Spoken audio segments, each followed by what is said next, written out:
जय महाकाल। आद्यकाली शक्ति साधना केंद्र में आप सभी का स्वागत है। आशा करता हूं कि आप सभी ने होली पर्व को उल्लास के साथ, उमंग के साथ मनाया होगा और ये त्योहारों का पर्व आपके जीवन में वर्ष भर के लिए उल्लास लेकर के आए, ऐसी मैं कामना करता हूं। आज हमारा विषय है ग्रहों की साधना या ग्रहों का प्रभाव। ग्रहों का हमारे जीवन में एक विशिष्ट प्रभाव है, ये सत्य है, लेकिन आज लोग इसे लेके ज़्यादा सेंसेटिव हो गए हैं। जागरूकता भी आ जाना एक कारण है और लोगों उस पर कुछ ओवर रिएक्ट ज़्यादा करने लगे हैं ग्रहों को लेकर के। ग्रहों का अपना महत्व है, ये सच है। ग्रह हमारे जीवन के हर एक चरण को, हमारे विवाह को, हमारे फाइनेंशियल लाइफ को नियंत्रित करते हैं। और सबसे बड़ी समस्या आम आदमी के समक्ष है कि वो किसकी बात माने, क्योंकि एस्ट्रोलॉजी, वैदिक एस्ट्रोलॉजी भी है, न्यूमरोलॉजी भी है, टैरो कार्ड, वास्तु से भी लोगों को समस्या आती है। वास्तु विशेषज्ञ अपनी बात बताते हैं। अब ऐसे में आम आदमी समझ नहीं पाता कि वो किसकी बात माने, किसका चयन करे। तो ऐसी स्थिति में उसे क्या करना चाहिए। दूसरी बात, ज्योतिषी के पास अगर आप जाएंगे तो ज्योतिषी को ये बताने के लिए कि आपकी समस्या किन ग्रहों के कारण आ रही है, वो राहु के कारण आ रही है, वो केतु या मंगल के कारण आ रही है, या चंद्रमा के दुष्परिणाम का आपको सामना करना पड़ रहा है, ये बात बताने के लिए ज्योतिषी को जन्म तिथि, जन्म समय, जन्म स्थान, इन 3 बातों की आवश्यकता पड़ेगी। सामान्यतः जन्म की स्थान और जन्म का तिथि भी हमें पता होता है, पर लोगों को समय को लेकर के बड़ी दिक्कत आती है। जन्म का समय नहीं पता, ऐसे में प्रॉपर कुंडली नहीं बन पाएगी। इसके बाद एक बात और भी है कि कुंडली में एक ग्रह के खराब होने से कुछ नहीं होता। मेरे गुरुदेव जिन्होंने मुझे ज्योतिष का ज्ञान दिया, वो हमेशा एक बात कहा करते थे कि ज्योतिष में किसी भी बात को कहने के लिए 3 कारण पहले ढूंढ लो, तब उस बात की प्रेडिक्शन देना। और हर ज्योतिषी सामान्यतः यही करता है, जब तक उसके पास कम से कम 3 कारण नहीं होंगे, कोई भी अच्छा ज्योतिषी आपको सटीक राय किसी भी एक ग्रह के आधार पर नहीं देगा। यानी कि आपकी कुंडली में धन नहीं आ रहा, तो ये बात कहने के लिए मुझे कम से कम 3 प्लैनेट्स की स्थिति को लेकर के मैं श्योर हूँ कि ये 3 कारण हो जा रहे हैं कि आपको धन नहीं मिलने देंगे। शादी नहीं हो रही, बच्चे नहीं हो रहे हैं, तो कम से कम 3 कारण होने चाहिए। उसके बाद उस बात पे, सत्यता पे विश्वास किया जा सकता है। अब जब हमारे ग्रह ही 4 खराब हो, हम जेमोलॉजी भी एक विज्ञान है, बिल्कुल, क्योंकि हर एक नग की, हर एक नग जेम्स, उसकी अपनी वेवलेंथ्स होती हैं, तो उसका अपना एक अलग प्रभाव होता है। लेकिन कितने ग्रहों की अंगूठी पहनोगे, एक्सपेंसिव भी हो जाती हैं। और जहाँ तक लोग मुझसे प्रश्न करते हैं, क्योंकि मेरे कुछ शिष्यों का ऐसा प्रश्न आ रहा है कि हमें पता नहीं हमारा कौन सा ग्रह खराब है, क्या करें, टाइम ऑफ बर्थ नहीं पता। फिर क्या है कि अगर कुंडली में एक ग्रह के बिगड़ने से कुछ नहीं होता, कम से कम 3 या 4 ग्रह जब विपरीत स्थिति में जाते हैं, तब वहाँ उसका दुष्प्रभाव आपको देखने को मिलता है। तो अब उनकी समस्या, किस किस ग्रह का उपाय करें। कोई पीपल के पेड़ पे जल डालने में असमर्थ हो जाता है क्योंकि वो किसी फ्लैट में रहता है।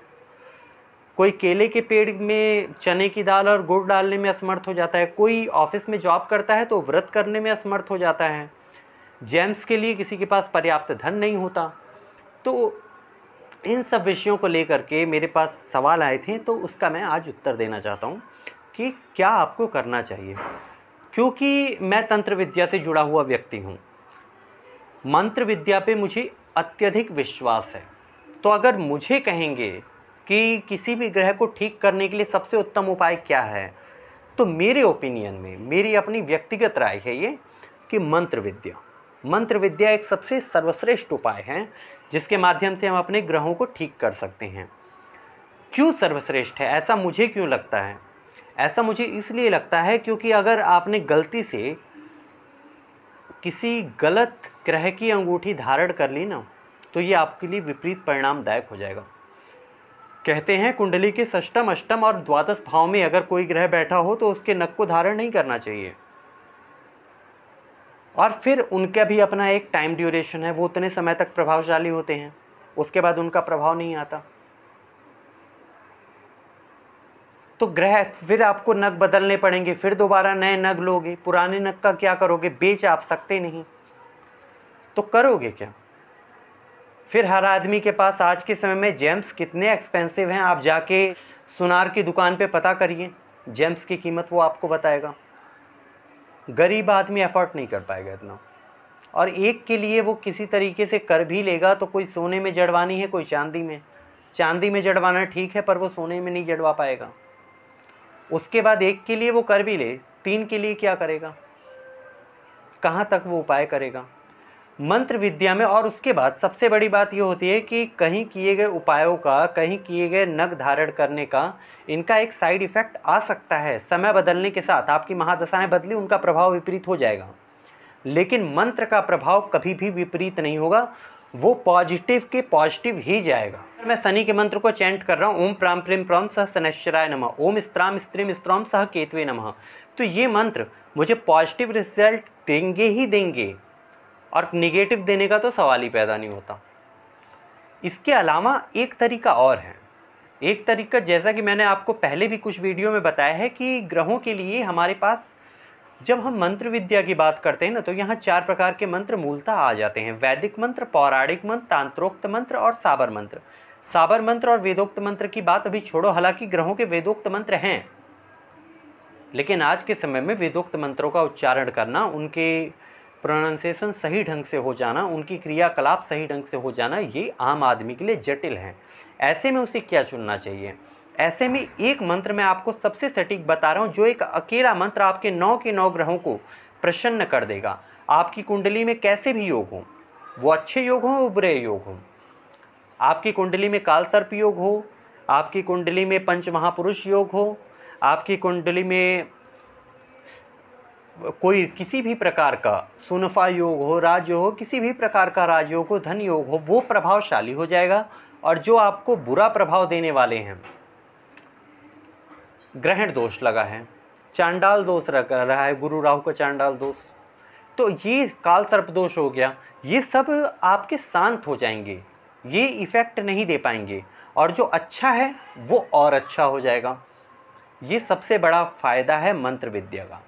अब ग्रहों के लिए मुझे जो समझ में आता है वो तांत्रोक्त मंत्रों का जाप करना। हर ग्रह के तांत्रोक्त मंत्र हैं, जैसे मंगल के लिए ओम क्राम क्रीम क्रौम सह भौमाय नमः, के राहु के लिए ओम भ्राम भ्रीम भ्रौम सह राहवे नमः। ये तांत्रोक्त मंत्र तुरंत रिजल्ट देंगे, तत्काल देंगे, और इनका इफेक्ट आप विद इन फ्यू डेज, मतलब 15 से 20 दिन के अंदर आप इनका प्रभाव देख लेंगे। अगर आपने इनको सही ढंग से जाप किया तो आपको डेफिनेटली प्रभाव देंगे, और बुरा इनमें हो ही नहीं सकता। अगर वो अच्छा है तो और अच्छा हो जाएगा, बुरा है तो अच्छा हो जाएगा, लेकिन बुरा इसमें कुछ नहीं होगा। इसके अलावा एक स्त्रोत है, नवग्रह स्त्रोत उसे कहा जाता है।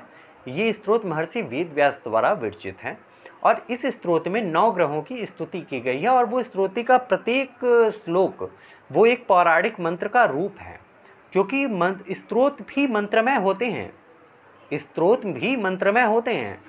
अब उदाहरण के लिए, नीलांजन समाभासम रविपुत्रम यमाग्रजम छायामार्तंड संभूतम तम नमामि शनैश्चरम, ये शनिदेव का पौराणिक मंत्र भी हो गया, ये श्लोक का, इस स्त्रोत का एक श्लोक भी हो गया। इस तरीके से इस स्त्रोत में 9 श्लोक लिखे गए हैं। एक बार इस स्त्रोत को ध्यान से सुने, मैं इस स्त्रोत को आपको बता देता हूँ।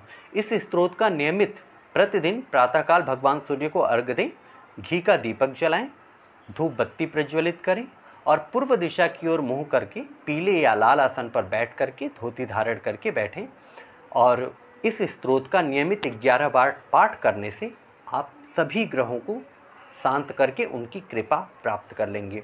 स्तोत्र क्या है? जपाकुशम शंकाशम काश्यपेयम महाद्युतिम तमोरिम सर्व पापघ्नं प्रणतोष्मि दिवाकरम दधि संकतुसाराभम क्षीरदाणव संभवम नमामि ससनं सोमं शंभुमुर्कुटभूषणं धरणी गर्भसंभूतं विद्युत्कान्ति स्मं प्रभं कुमारं शक्तिहस्तं तं मंगलं प्रणमाम्यहम्। प्रियंगुकलिकाश्यामं रूपेणाव प्रतिम्बुधं सौम्यं सौम्यं गुणोपीतं तं बुधं प्रणमाम्यहं। देवानां च ऋषीणां च गुरुं काञ्चं सन्निभं बुद्धिभूतं त्रिलोकेशं तं नमामि बृहस्पतिं। हिं मुकुन्दं मृडालाभं दैत्यानां परमं गुरुं सर्वशास्त्र प्रवक्तारं भार्गवं प्रणमाम्यहं नीलांजन समाभासं रविपुत्रं यमाग्रजं छायामार्तंड संभूतं तं नमामि शनैश्चरम् अर्धकायं महावीर्यं चंद्रादित्य विमर्दनं सिंहिका गर्भसंभूतं तं राहुं प्रणमाम्यहं पलासः पुष्पशंकासं तारकाग्रहमस्तकं रौद्रं रौद्रात्मकं घोरं तं केतुं प्रणमाम्यहम्। इसके बाद दाहिने हाथ में जल और अक्षत ले लें।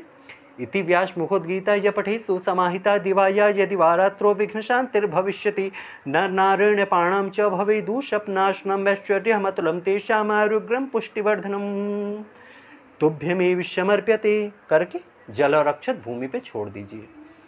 अगर आप इसका 11 बार पाठ करते हैं ना, 9 के 9 ग्रह आपके कभी भी आपके विपरीत नहीं जा सकते। इसके अलावा जैसा कि मैंने कहा, तांत्रोक्त मंत्रों का जाप। एक अन्य मंत्र है, ओम ब्रह्मा मुरारी त्रिपुरांतकारी भानुस भूमिस्थो बुधस्य गुरुश्च शुक्र शनि राहु केतौ सर्वे ग्रहा शांतिकराम भवन्तु। ब्रह्मा विष्णु महेश इन तीनों की आन पे चलने वाला ये मंत्र अपने आप में अचूक है, जिसका अगर 11,000 मंत्रों का पुरस्करण कर लिया जाए तो ये भी आपके 9 ग्रहों को शांत करने में सक्षम है। पर्टिकुलर एक एक ग्रह के पीछे जाओगे तो कहाँ तक जाओगे। आज मैं कहूँ कि मेरी कुंडली में केतु बुध चंद्रमा बिगड़े पड़े हैं, अब मैं केतु का अलग मंत्र जाप करूँ, चंद्रमा के लिए अलग करूँ और बुध के लिए अलग करूँ। इससे बढ़िया ये है कि मैं सीधा एक ऐसा करूँ जिससे 9 के 9 ग्रहों की मुझे कृपा प्राप्त हो जाए। जो खराब है वो अच्छा हो जाए, जो अच्छा है वो पूर्ण प्रभावशाली हो जाए। आशा करता हूँ इस बात को समझे होंगे। और एक बात का विशेष ध्यान रखें कि भगवान सूर्य सभी ग्रहों के प्रधान देवता हैं, इसलिए सूर्य का प्रसन्न रहना विशेष आवश्यक है। सूर्य को अर्घ देना ना छोड़ें, वो सब संभाल लेंगे। अगर आपको ये वीडियो पसंद आई है तो हमारे चैनल को लाइक करें, सब्सक्राइब करें और अपने परिजनों अपने मित्रों में शेयर करें ताकि ये जानकारी उन तक पहुंच सके। जय महाकाल।